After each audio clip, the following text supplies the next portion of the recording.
বিয়ে করে আনছো। থাক, তোমার আর কোনো কিছু কিনে দেওয়া লাগবে না। তোমাকে বলার আগে আমার বোঝা উচিত ছিল তোমার তো কোনো কিছু কিনে দেওয়ার মুরুদি নাই।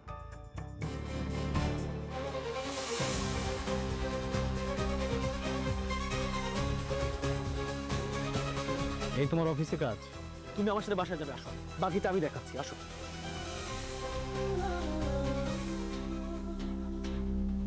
বাবা, বাবা, আমি তোমার কাছে একটা অনুরোধ নিয়ে আসছি। তুমি যদি আমার উপকারটা করো। না না, বলছিলাম কি বাবা, তুমি যদি একটা ভালো উকিল ধরে বেলি বোমার জামিনের ব্যবস্থা করতে, আমার খুব উপকার হতো বাবা। আমার পক্ষে তো সব কিছু সম্ভব না, আমি বয়স্ক মানুষ, সব কিছু চিনিও না। আঙ্কেল আপনি কোনো চিন্তা করবেন না, আমি উকিল ধরে বেলি বাবির জামিনের ব্যবস্থা করবো। বাবা, বাবা, আমি কিছু টাকা এনেছি, তুমি এটা রাখো, আর লাগলে আমি আরো দেবো। না না আঙ্কেল, টাকার কোনো দরকার হবে না, আপনার আমাকে টাকা দিতে হবে না। আমি আজকের মধ্যে উকিল ধরে বেলি বাবির জামিনের ব্যবস্থা করতেছি, আপনি নিশ্চিন্তে বাড়িতে যান। একটু দেখো বাবা। জি আঙ্কেল।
আরে ভাবি, আপনি আপনি জামিনে ছাড়া হয়েছেন?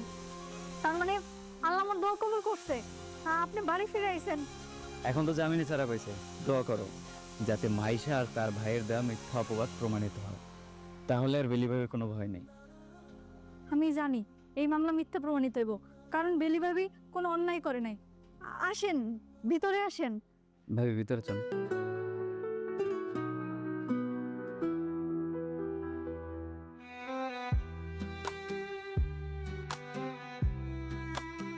চাচা যান, চাচা যান, আরে দেখা যান তা বাড়ি থেকে আইছে।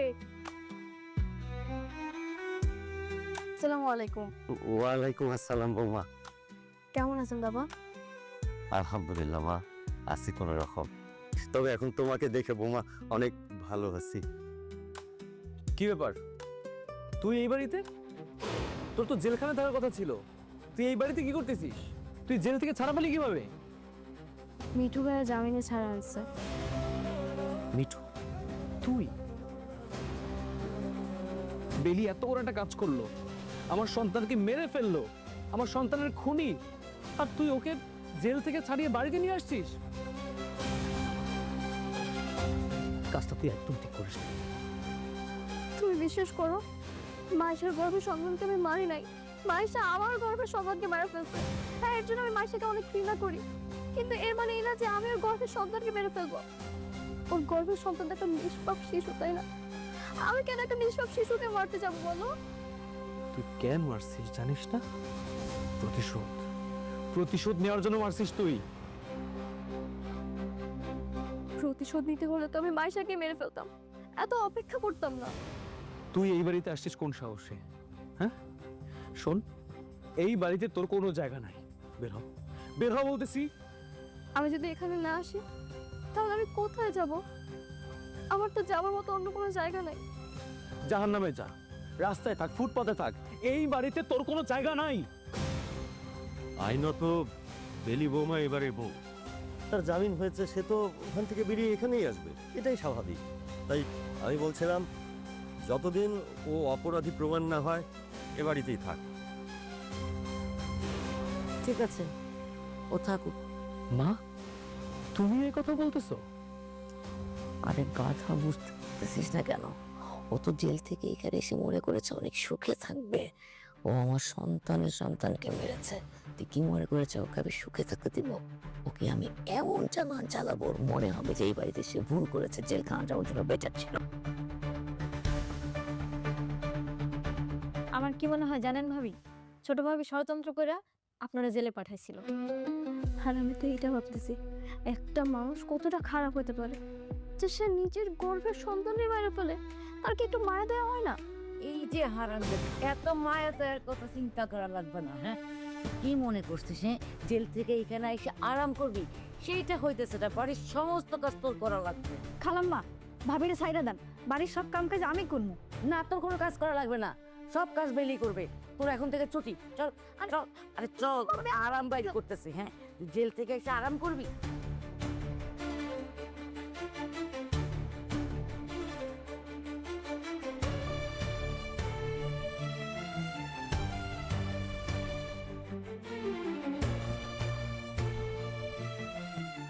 আজকের মতো সব কাজ শেষ, ফাইনালি সব কাজ শেষ। রিয়া, তোমার কি কাজ শেষ হয়েছে? জি স্যার, কিন্তু আপনি? তুমি কি এখন বাসায় যাবে? হ্যাঁ, এখন তো বাসায় যাওয়ারই কথা, কিন্তু এইটা জিজ্ঞেস করলেন কেন? আসলে আমি একটা পার্টিতে যাচ্ছিলাম, ভাবলাম তোমাকে আমার সাথে নিয়ে যাই। আমাকে? হ্যাঁ, তুমি যাবে আমার সাথে?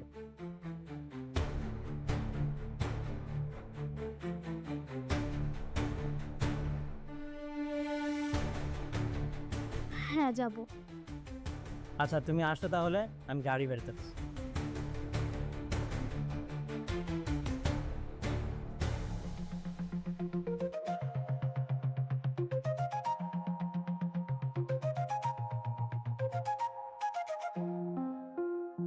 হ্যালো, আজকে আমার বাসায় ফিরতে একটু লেট হবে।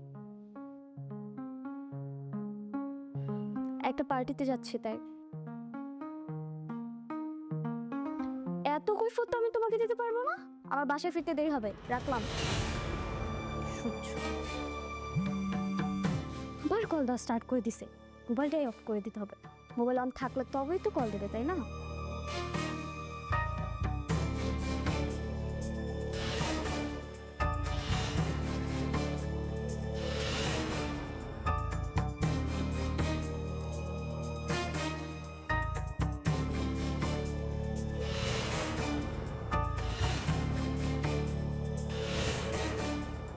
রাত 11টা বেজে গেছে, এখনো বাড়ি ফিরছে না মাইশা।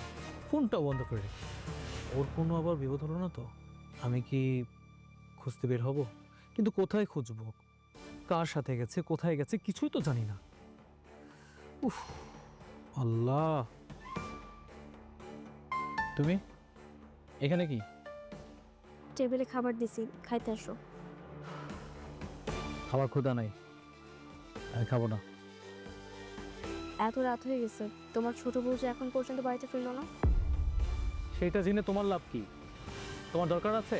হ্যাঁ, যাও, তুমি তোমার কাজে যাও। কি হলো, দাঁড়াচ্ছ কেন? যাও।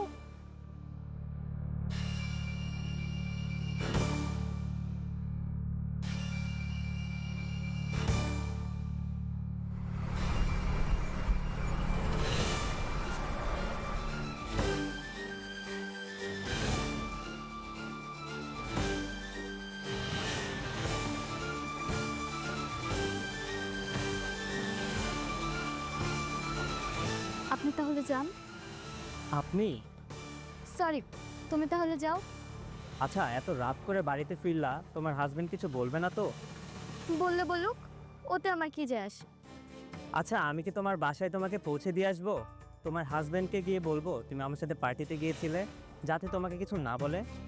না না, থাক, আপনার যাওয়ার দরকার নেই। আবার আপনি? সরি, তোমার যাওয়া লাগবে না। তুমি গেলে আবার আশিক তোমার সাথে রাগারাগি করতে পারে। আচ্ছা ঠিক আছে, তুমি তাহলে যাও। বাই। বাই।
বেলি তুই এখানে?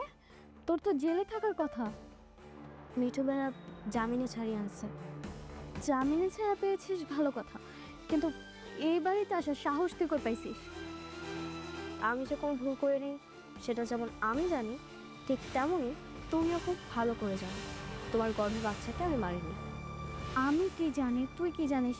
সেটা দিয়ে কী বা আসে যায়? সব প্রমাণ তো তোর বিরুদ্ধে, সুতরাং শাস্তিও তোকে ভোগ করতে হবে। হয়তো বা আজকে জামিন পেয়ে জেল থেকে বেরিয়ে এসেছিস, কিন্তু এই শাস্তি থেকে তোকে কেউ বাঁচাতে পারবে না। যার কেউ নাই তার আল্লাহ। তুমি যতই চক্রান্ত করো না কেন, আমার কিচ্ছু হবে না, কারণ আমি জানি আমি কোনো অপরাধ করিনি।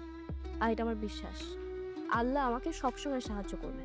আর যে ওই গর্ভে বাচ্চাটাকে মারছে সে তো পুলিশের কাছে ধরা পড়বে, আর তার কঠিন শাস্তিও হবে। তুমি হয়তো একটা কথা ভুলে গেছো, পাপ কখনো পাপীকে ছাড়ে না। কয়টা বাজে? কেন তুমি জানো না? 12টা বাজে। এত রাত অবধি তুমি বাইরে ছিলে? বাইরেই থাকতে, যাদের সাথে সুন্দরভাবে সময় কাটাচ্ছিলে তাদের সাথেই থাকতে। রাতটা কেন আসছো বাড়িতে? একদিন না হয় আমি একটু পার্টিতে গিয়েছি, বাড়িতে ফিরতে দেরি হয়েছে, তাই বলে কি এমন হয়ে গেছে যে তুমি আমাকে এতগুলো আলতু ফালতু কথা শোনাচ্ছ? রাইট, তোমার কাছে মনে হচ্ছে এত রাতে আমি ফালতু কথা বলতেছি। তুমি বলো তো, কোনো ভদ্র ঘরের বউ এত রাত করে পার্টি শেষ, তুমি বলো তো কোনো ভদ্র ঘরের বউ এত রাত করে পার্টি শেষ করে বাড়িতে আসে? তুমি কি বলতে চাচ্ছ? আমি খারাপ? যার মানসিকতা যেমন সে তো সবাইকে তার মতনই মনে করবে। তুমি নিজে খারাপ বলে আমাকেও খারাপ ভাবতেছো। আসলে আমি খারাপ না, খারাপ তোমার মানসিকতা, তোমার চিন্তা ভাবনা। আগে নিজের মন মানসিকতা ঠিক করো, এরপর আমার সাথে কথা বলতে আইসো। তোমার আদরের ছোট বউ তো দেখি তোমার মুখে মুখে তর্ক করতেছে, তোমাকে কতগুলো কথা শোনাইলো। সেই জায়গায় যদি আমি থাকতাম এতক্ষণে তো তুমি মারধর শুরু করে দিতা। আচ্ছা, হঠাৎ করে তোমার ছোট বউর ব্যবহারের মধ্যে এত চেঞ্জ চলে আসছে, এটা কি তুমি একবারও খেয়াল করছো? নতুন মানুষ পেলে পুরান মানুষের প্রতি অবশ্যই একটু বিরক্তি কাজ করে, যেমনটা তুমিও আমার সাথে করছিলা। মায়েশাকে বিয়ে করার পর তো তুমি আমাকে তোমার থেকে একদম দূরেই সরাই দিছিলা। তবে সাবধান, তুমি আমার সাথে যা করছিলা এইটা যেন আবার তোমার সাথে না হয়। তুমি কি আমার বদ্ধ দিতেছো? তোমার কি মনে হয় তোমার বদ্ধতে আমার অবস্থা খারাপ হয়ে যাবে? একটা কথা মনে রেখো, শকুনের দয়ে গরু মরে না। আমার কিচ্ছুই হবে না। বদদোয়া দিতেছি না, আমি তোমাকে সতর্ক করতেছি। আর একজন ভুল মানুষকে লাইফ পার্টনার হিসেবে বেছে নিলে বদদোয়ার প্রয়োজন হয় না।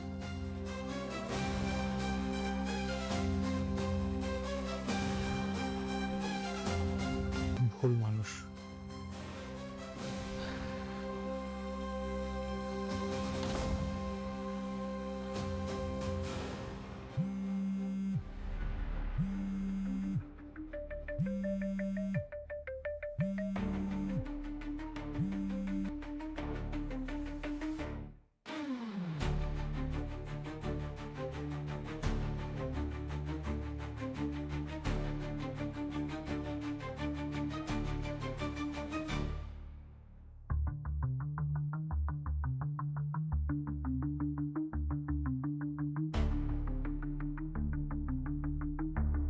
সরি। কিন্তু আপনি এত রাতে হুট করে কল করলেন যে? তুমি আবার আমাকে আপনি করে বলছো? সরি, তুমি কল করলে যে হঠাৎ?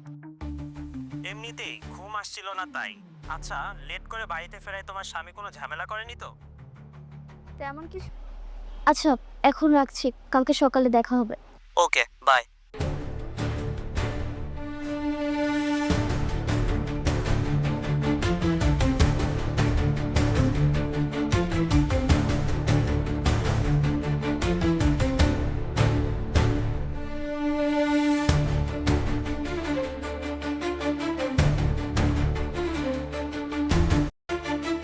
কার সাথে কথা বলবো?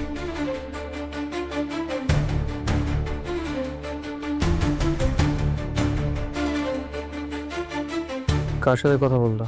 কে ফোন দিছিল তোমার এত রাতে?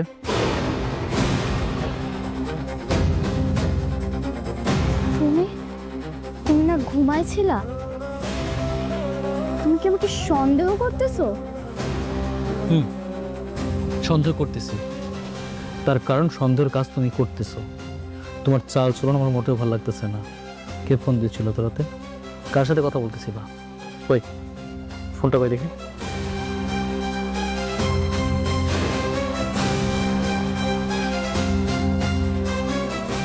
বস? এত রাতে তোমার বস ফোন দিয়েছিল কেন? হ্যাঁ, বস ফোন করেছিল। কালকে একটা ইম্পর্ট্যান্ট মিটিং আছে, যাতে সকালে আমি তাড়াতাড়ি অফিসে যাই সেই জন্য। আর আমি আমি বেলকনিতে গিয়েছিলাম তোমার জন্যই, যাতে তোমার ডিস্টার্ব না হয়, তুমি যাতে শান্তিতে ঘুমাতে পারো সেই জন্য। আর তুমি তো আমাকে সন্দেহ করা শুরু করে দিছো। তোমার মেন্টালিটি এত খারাপ হয়ে গেছে। আগে নিজের মেন্টালিটি ঠিক করো, এরপর আমার সাথে কথা বলতে আইসো। অসহ্য।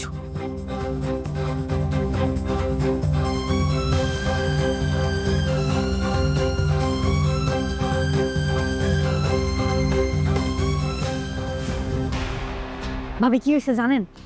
ভাইজান আর ছোট ভাবির মধ্যে বিশাল ঝগড়া লাগছে। বিশাল ঝগড়া লাগছে? সেটা তুমি কি হয়ে জানো? আমি ঘরের সামনে দিয়ে যাইতেছিলাম, তখন কান পেতে শুনছি। তার কথা কান পেতে শোনা কিন্তু ঠিক না। কি করবো ভাবি, ভাইজান যখন জোরে জোরে মাইসি ভাবির লগে চিল্লাইতেছিল, তখন আমি দরজায় কান পাচ্ছি। আমি আগেই জানতাম হ্যাগোই সম্পর্ক বেশি দিন টিকবো না। মাইসি ভাবির যে চাল চলন আর স্বভাব চরিত্র, তাগর মতো মেয়েরে বিয়ে করে 2-3 মাস সংসার করা যায়, এরপরে ঝামেলা শুরু হয়। যেমন আমাকে ভাইজান আর ভাবি, এই ঝগড়া কোথায় থেকে থাকে আল্লাহই জানে। আপনার মতো বউ থইয়া মাইশার মতো একটা মায়ের বিয়ে করছি, এইবার ভাইজান বুঝবো।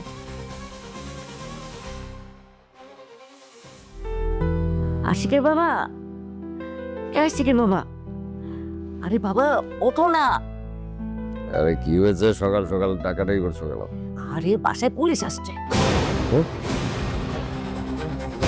পুলিশ এসছে মানে? পুলিশ এসেছে কেন এত সকালে? আমি কি জানি নাকি? নিশ্চয়ই বড় বউকে ধরে নিতে আসছে।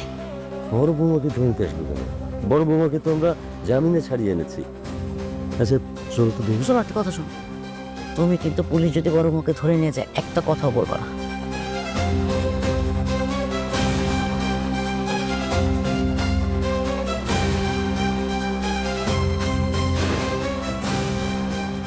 কি ব্যাপার অফিসার, আপনি তো অনেকক্ষণ হলো আসছেন, কিছুই তো বলছেন না।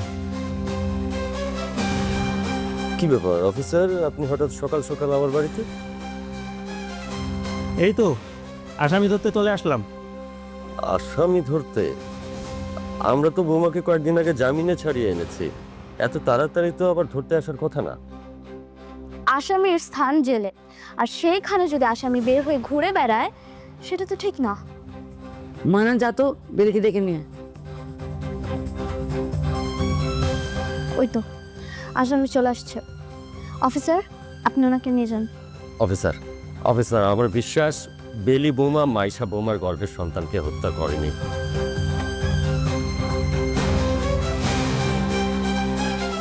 আপনি দয়া করে আমার বৌমাকে ধরে নিয়ে যাবেন না, আমার বড় বৌমা নির্দোষ।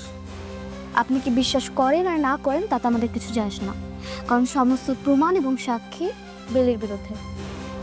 তোমাকে না বলছি, পুলিশ যখন বেরিয়ে নিয়ে যাবে তখন তুমি চুপ থাকবে, কোনো কথা বলবে না। এত কথা বলার কি আছে, বুঝলাম না কিছু। অফিসার, আপনি বেলিকে নিতে আসছেন না? নিয়ে চলে যান, বাচ্চা ঝামেলা কমপ্লিট। আমি তো ওনাকে ধরতে আসিনি। মানে ঠিক বুঝলাম না, আপনি বেলিকে ধরতে আসেননি, তাহলে কাকে ধরতে আসছেন? আমি এসেছি আপনার দ্বিতীয় স্ত্রীর ভাই মিস্টার আবিরকে ধরতে।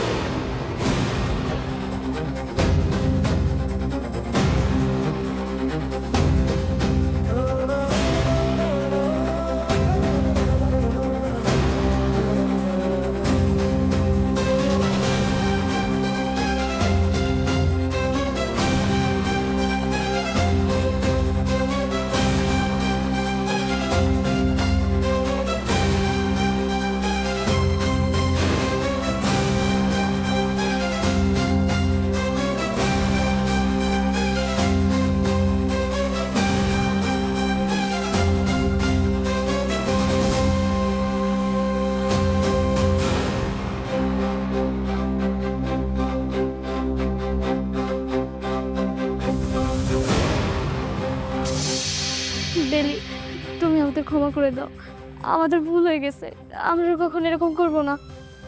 তুমি আমার গর্ভের সন্তানকে মেরে ফেলছো, তারপরও তুমি থামো নাই, তুমি নিজের গর্ভের সন্তানকেও মেরে ফেলছো। তারপর আবার